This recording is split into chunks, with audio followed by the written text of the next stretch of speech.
Dear students, today we learn about the algorithm analysis for time and space requirement.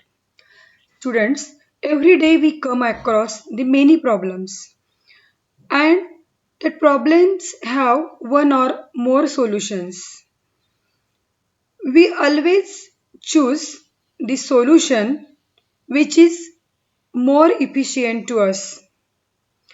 In the same way, in the computational problems, in case of the computational problems, we have the many problems, but we always choose the more efficient solutions. A very simple example. Suppose if you are going to the college from your home to the college, then there are the n number of paths to reach to the college. But which one you have to prefer? Obviously, the shortest path problem means you choose the most efficient way to reach your target, to reach your destination. In the same way, in case of the computational problems, you have the many problems, but each and every problem has n number of solutions. Some solutions are more efficient, some solutions are less efficient, but we always prefer the most efficient solution. So, this same situation we have to study with the help of algorithm analysis. Means how to do the study about the algorithm and how to choose the best one, how to choose the efficient algorithm. So before going to the algorithm analysis, you learn about what do you mean by the algorithm. Algorithm is nothing but it is a step-by-step procedure of solving a particular problem. What do you mean by algorithm analysis? The algorithm analysis is the determination of amount of time and space required to execute the algorithm. Means how much time and space is required to execute the particular algorithm is called as the algorithm analysis. The two steps of algorithm analysis are correctness of algorithm and simplicity of algorithm. In case of correctness of algorithm, first you trace your algorithm for every step. Then read the algorithm for logical correctness means you just read whether your each and every step is logically correct or not. Then implementation of algorithm and very most important step is you just test every step of algorithm by taking some data. Means you take some data, you take some values and exercise every step with the data and finally check whether you will get the correct output or not, and this is called as the correctness of algorithm. The second step is simplicity of algorithm. Means how simple is your algorithm. You have to design your algorithm in a simple way so that it becomes very easy to implement. The second step is the simplicity of algorithm includes the less time to execute your algorithm on a computer system, as well as it requires the less space on a computer system. Means a good algorithm requires the less time and less space to execute the particular algorithm. Now we learn about rate of growth. It is related to the estimation of your amount of time required to the particular algorithm. So for determination of exact amount of time required by algorithm, the two complications are there. The first complication is the exact amount of time depends on the implementation of algorithm and on the actual machine on which you implement your algorithm. Means the actual amount of time depends on how you implement your algorithm. What kind of logic you have choose to implement that particular algorithm and the actual machine. The second complication is the time requirements depends on the amount of input data, means the size of input data. And so we estimate the time required by an algorithm is represented as function of size of input. It becomes very clear in the next slide. Just I have taken one example. So before that, here are some considerations I have taken. Suppose capital M is an algorithm and small n is the size of input data. Then complexity function is denoted as f of n. That f of n of m algorithm increases as n increases, means as the input size increases, the complexity function increases. So the rate of increase of f of n is found by comparing f of n with some standard functions, and these standard functions are log n to the base 2 n, n log n square, n cube and 2 raised to n. And the same thing, the rate of growth of standard function is depicted in the next slide. If you carefully observe this table, then you notice that as the input size increases, the complexity also increases. See, the first column is n, means the first column is used for the input data size. The first value is 5, then 10, 100, thousands. Means these are the sizes of input data, and this log n into log n square, cube, 2 raised to n, these are some standard functions. And just we observe that what is the effect of the various input data sizes onto the standard functions. So the rates of growth for this first function, log n to the base 2, it grows most slowly. You observe that for input data size 5, it is 3. For 10, it is 4. For 100, it is 7. And likewise, for the input size 1000, it becomes 10. Means it slowly grows. As compared to the exponential function, means in the last column, you observe that in 2 raised to column, it grows most rapidly. In case of 5, it becomes 32. In case of data size 10, it is 10 raised to 3.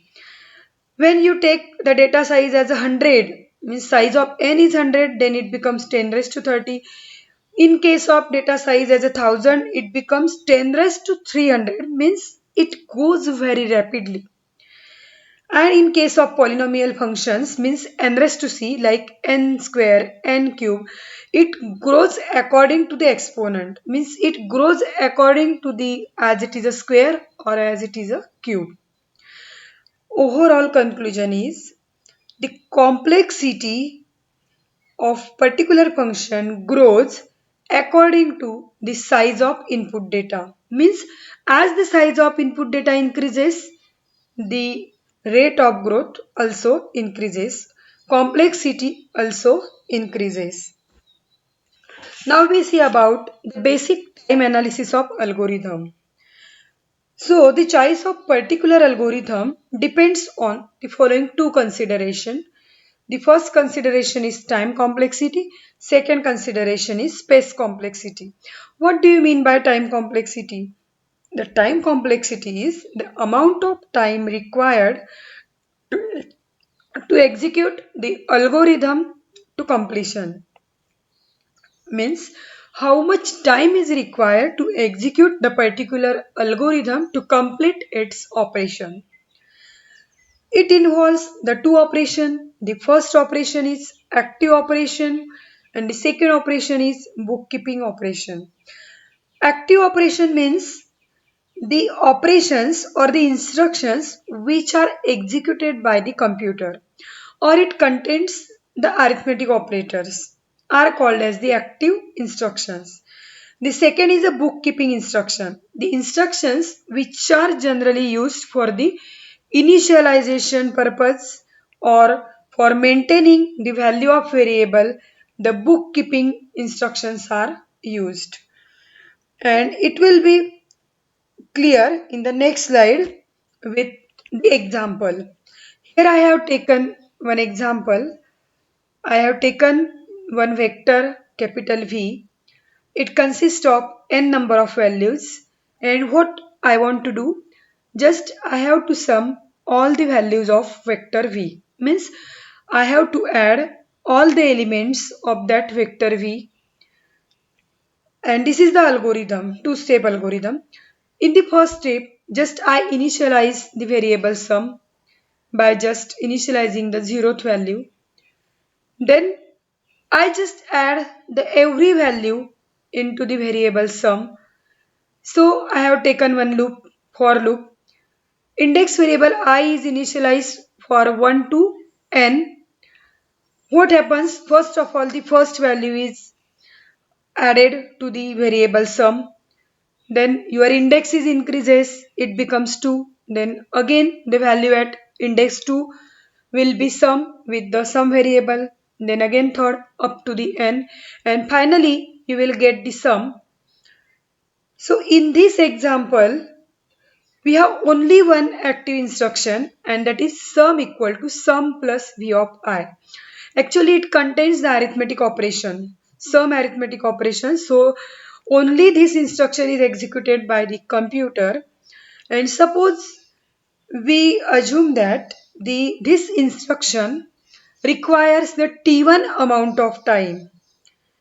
And now you just listen.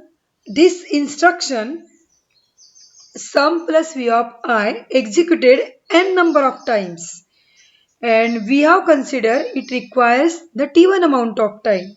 So the approximate time required for this algorithm is t1 into n. T1 means amount of time which is required to execute this instruction and n means the number of steps, number of times it becomes execute, and finally it requires t1 into n approximate time.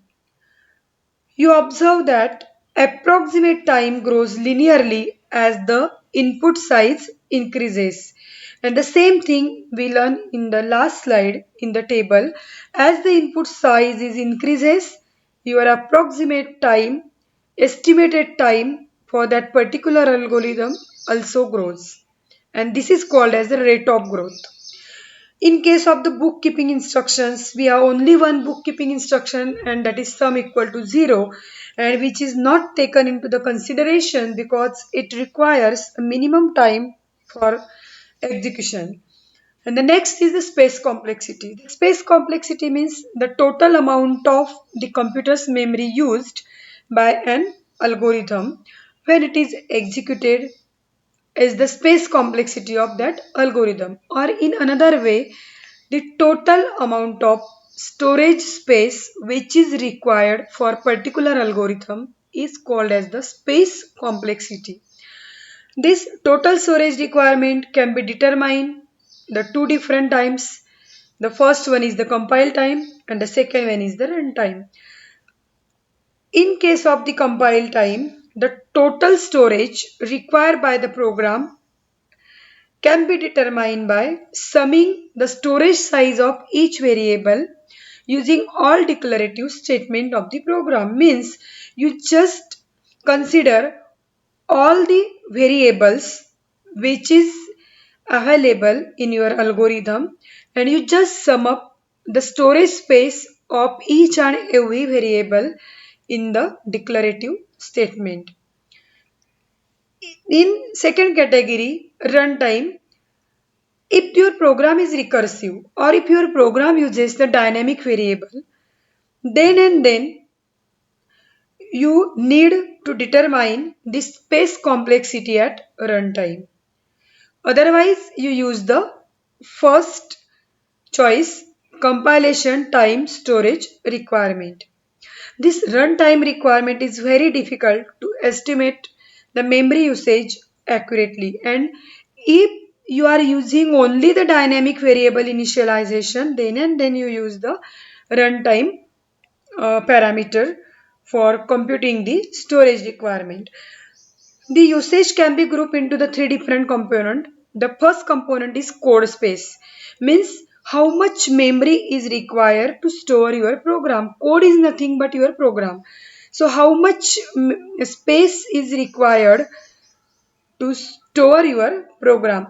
The second thing is data space. Data space means how much memory, how much space is required to store all the constants and variables for your algorithm. And the stack space means the memory required to save the function at runtime environment while another function is to be executed. Means how much space is required to save the particular function at the runtime environment, and that is estimated into the stack space, and this is about the space complexity. So today we learn about the time complexity as well as the space complexity and the rate of growth. Now we stop here. Thank you.